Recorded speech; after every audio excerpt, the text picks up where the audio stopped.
Hi guys, hi boys and girls, hi all foreign English speakers out there. I'm Robbie from Idiomatic.com, and today I'm bringing you another English idiomatic expression, which brings us to the next point. Why idiomatic expressions are so important to us foreigners, foreign English speakers, English students, English learners, whatever we're called, whatever way we're being referred to. Idiomatic expressions are super important for the simple reason that they enable you to speak fluently, just the way I speak now. I'm Robbie from Idiomatic.com, and stay with me for the next few minutes and you'll find out exactly how the idiomatic expression, which brings us to the next point, is used in English conversations, in your daily conversations on a regular basis.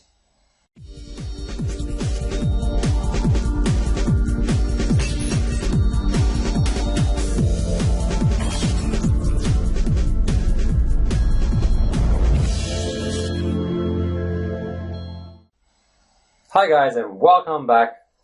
I'm Robbie, as I said, from Idiomatic.com, and just in case if you haven't seen my websites and you don't know what the whole thing is about, Idiomatic is one-stop place for those foreigners who struggle with English fluency and who aspire to become fluent English speakers.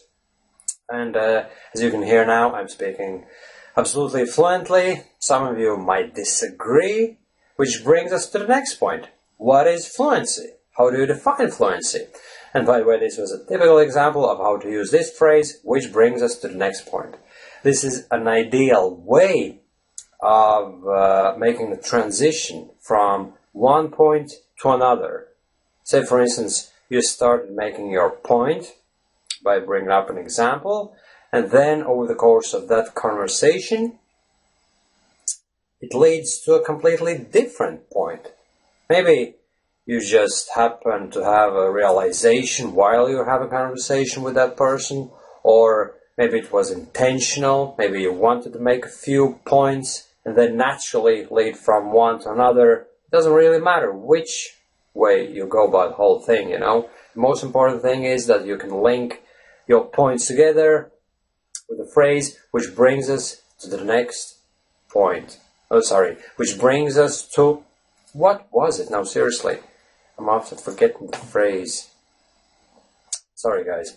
Which brings us to the next point, you see. I just had a short lapse in memory. I don't know what happened to me, but I knew for a fact what the phrase was, which brings us to the next point, and all of a sudden, just like that, it was gone from my memory. Which brings us to the next point, guys. How to make sure that your memory stays sharp at all times, and that you don't ever forget English words you want to use in your conversations is pretty simple and straightforward. You can't ensure that you always remember the exact thing you want to say. It's just not possible. It's not humanly possible, because we humans share a common trait, which is forgetfulness. You see?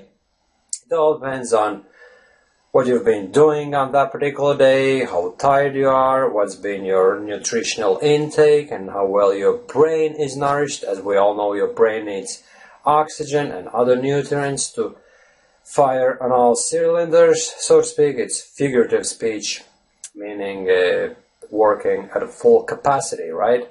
So, if all those factors combined don't ensure optimal working conditions for your brain, you will forget stuff. It's just natural, it's human, and it's totally fine that I actually forgot the phrase, which brings us to the next point. Some of you might think that it's unforgivable, and you may be right to a certain degree, because this whole website, my project, all these videos, they're pretty much representing my business. And then you might be thinking, hold on, if Robbie forgets certain words in that phrase, what does that say about his whole business? His products and services he provides to other foreigners, are they of the same quality?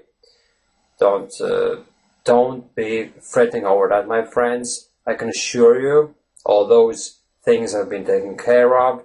These videos don't represent the way I run my websites and my services or my products have been created. It's a totally different story, because these videos are made in a more friendly fashion, so to speak. Which brings us to the next point. What do you think? Which works best for PR, public relations, whether it's a large corporation or a one-man business like mine? Does the friendly attitude create a bigger rapport with the audience? Rapport means connection. I believe it's a French word, which brings us to the next point. There are so many foreign words being taken over and become part of the English language that nowadays we can't even tell which one is which. There are so many Latin, French, some German words being taken over centuries and become part of the English language, and it's pretty much normal. But I'm actually veering off the subject, my friends. I just hope that the phrase, which brings us to the next point, is pretty straightforward to you. Memorize it, learn it, and make sure that it doesn't happen to you the same way it happened to me. Basically, make sure that you don't forget the phrase, because it's of the utmost importance to learn these phrases, memorize them, and be able to use them automatically, without much thinking. Which obviously brings us to the next point, which is the point in this video where I'm telling you thank you for your attention, my friends, and see you soon again.